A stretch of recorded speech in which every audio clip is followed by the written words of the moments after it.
చంద్రబాబు నాయుడు గారు ముఖ్యమంత్రి అయిన తర్వాత మొట్టమొదటి నెలలోనే జగన్మోహన్ రెడ్డి తెచ్చిన చీకటి చట్టం ల్యాండ్ టైటిలింగ్ యాక్ట్ని రద్దు చేస్తారు.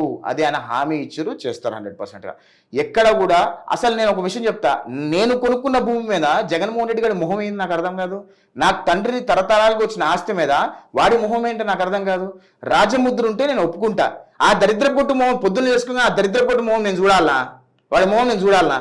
నా భూమి పత్రం మీద వాడి మొహం ఎందుకు వేయాలని అడుగుతున్నా నేను డబ్బులు పెట్టి కొనుక్కున్న భూమి, వాడు ఇచ్చిన భూమి, మన ఫ్రీగా ఇచ్చిన భూమి. నా భూమి దగ్గర ఉన్న బౌండరీస్ మీద ఆ దరిద్రుడు మొహం ఏంది నాకు అర్థం కాదు. ఇది ఎవ్వడు, నేనే కాదు, రాష్ట్రంలో ఎవ్వడు ఒప్పుకోడు. నువ్వు ఒప్పుకుంటావా? నీ భూమి మీద నేను నా ఫోటో వేస్తే ఒప్పుకుంటావా? నువ్వు ఎందుకు ఒప్పుకోవాలి? నేను కష్టపడి సంపాదించిన భూమి మీద. అట్లా ఎంత నీచంగా పరిపాలన చేసిందంటే ఏదో పెద్ద రాజు అయినట్టు, మొత్తం రాజ్యం మొత్తం వాడి కిందనే బతకాలన్నట్టు ఇంత నీచంగా పరిపాలించాడు. అందుకనే I have zero respect towards Jagan Reddy అని అదే చెప్తా.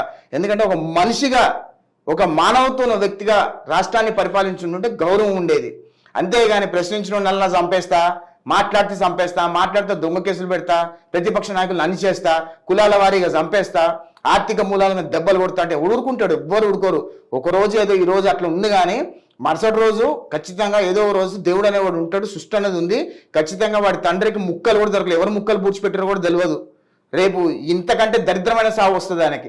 ఎందుకంటే ఎంత మందిని ఉసురు పోసుకున్నాడు జగన్మోహన్ రెడ్డి, రైతులు ఉసురు పోసుకున్నారు.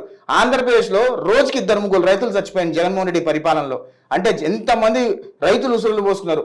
ఒక గర్భిణీ స్త్రీ అమరావతి అజిటేషన్లో, ఆమె గర్భిణి 8 నెలల గర్భిణి ఉంటే ఆ కడుపులో కొట్టించిరామని ఆ పిల్ల చచ్చిపోయింది. పాపం ఊరినే పోతుంది అనుకున్నాం. ఆ ఉసురు ఎంత దారుణమైన ఉసురు. ముసలామ 3 ఏళ్ల పాపని వైసీపీ వాళ్ళు రేప్ చేశారు, ఊరినే పోతాయి ఆ ఉసురులన్నీ.